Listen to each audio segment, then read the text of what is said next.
سورہ البقرہ آیت نمبر 103 میں ہم دیکھتے ہیں اللہ پاک کیا فرما رہے ہیں۔ ولو، اور اگر، انہم یقیناً وہ، آمنو وہ ایمان لاتے، واتقوا اور تقوی اختیار کرتے، لا یقیناً مثوباتن، مثوباتن یقیناً ثواب ملتا، من طرف سے، عند اللہ اللہ کی طرف سے، خیرن بہتر، اگر وہ ایمان لاتے اور تقوی اختیار کرتے تو اللہ کا ثواب ان کے لیے بہتر تھا، لو کاش، کانو وہ سب، یعلمون وہ سب جانتے، کاش وہ سب جانتے ہوتے یا کاش ان سب کو اس چیز کا علم ہوتا۔ یہاں پہ ہم دیکھتے ہیں واہ حرف عطف ہے، لو یہاں پہ شرطیہ ہے، ٹھیک ہے، لو شرطیہ ہے۔ اگر، جب شرطیہ کوئی لفظ آتا ہے نا تو اس کی جزا بھی ہوتی ہے۔ ہم نے دیکھا شرطیہ کوئی بھی حرف ہوگا وہ دو حصوں میں ہوگا، ایک اس کی شرط ہوگی اور دوسری اس کی جزا ہوگی یا جواب شرط ہوگا۔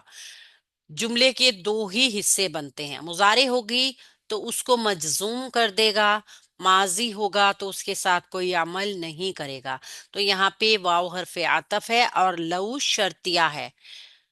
انہم یقیناً وہ سب، انا حرف ناسبہ ہے، مشبہ بالفعل ہے اور جملے کے درمیان میں آتا ہے نا، جیسے ہم نے انا دیکھا تھا شروع میں آتا ہے، انا درمیان میں آ جاتا ہے۔ انہم یقیناً وہ، یہ ہم جو ہے وہ کا ترجمہ دے رہا ہے، ٹھیک ہے، اور یہاں پہ یہ کون سی حالت میں ہوگی، اس کی اعرابی حالت جو ہے وہ منصوب ہوگی،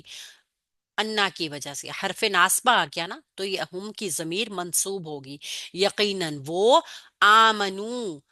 ایمان لاتے، یہ ہوگی شرط نمبر ایک، نمبر ایک ایمان لاتے، واتقوا اور تقوی اختیار کرتے، یہ دو شرطیں ہیں۔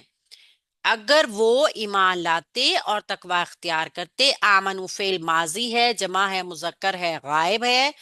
اور حمزہ میم نون روٹ ورڈ ہے اس کا، ٹھیک ہے، شرط ہونے کی وجہ سے اس کا ترجمہ ایسے آ رہا ہے، لاتے، ایمان لاتے، ٹھیک ہے۔ جیسی آپ نوٹ کیجئے گا اس چیز کو، آسان سی ہے، اگر جملہ شرطیہ آ رہا ہے تو اس کے ترجمے میں وہ شرط والا مفہوم آ جائے گا، ماضی ہو یا مضارع ہو۔ اگر جملہ تمنا کا ہے تو اس کے جملے میں تمنا کے الفاظ کی طرح تھوڑا سا چینج ہوگا، یہ انڈرسٹوڈ بات ہے۔ اگر وہ ایمان لاتے، یہ شرط نمبر ایک ہوگی، واتقوا اور تقوی اختیار کرتے، واو قاف یا اس کا روٹ ورڈ ہے وقی، واو حرف عطف ہے، اتقوا اصل میں دیکھا جائے تو اتقوا ہے یہ، ٹھیک ہے نا، فعل ماضی جمع ہے، مذکر ہے، غائب ہے، ایک باب میں جا کے یہ واو قاف یا وقی میں تا شامل ہوا ہے۔ تو شرطیں آ گئی دو، اگر وہ ایمان لاتے اور تقوی اختیار کرتے تو پھر کیا ہوتا، یہاں سے جواب شرط شروع ہو رہا ہے، یہ لام جو ہے نا یہ لام تاکید ہے اور جواب شرط کی طرح آ رہا ہے، ٹھیک ہے، یہاں سے جواب شرط شروع ہو رہا ہے، لام تاکید، یقیناً مثوباتن ثواب ملتا، یہاں سے جواب شرط ہو رہا ہے تو یقیناً ان کو ثواب ملتا۔ اب دیکھیے مثوباتن، سا واو با روٹ ورڈ کے ساتھ مثوباتن ایک منصوب مرفوع اسم ہمارے پاس آ گیا، واحد اور مونث اور اسم ہے، ٹھیک ہے نا، اسم کی پہچان کیا ہے، تنوین، یہاں پہ مرفوع اسم ہمارے پاس آ گیا صاوب، اس کا مطلب ہوتا ہے اپنے اصل کی طرف لوٹ جانا، سوت کاٹنے کی طرح، جیسے دیکھتے ہیں نا سوت جب کٹتا ہے پھر اس کے بعد اس کا دھاگا بنتا ہے، پھر اس کے بعد پورا ایک پروسیجر ہوتا ہے، پھر اس کے بعد وہ اون بن کے تیار ہو جاتی ہے، تو اصل تو اون ہی ہے نا اس کی، تو یہ اصل کی طرف لوٹنا، غور و فکر سے جو گوہر نکالا جائے، جو چیز مقصود ہو وہ اصل میں ہوتی ہے، اس کو ثواب کے معنوں میں بھی لیں گے، اس کو ٹھکانہ،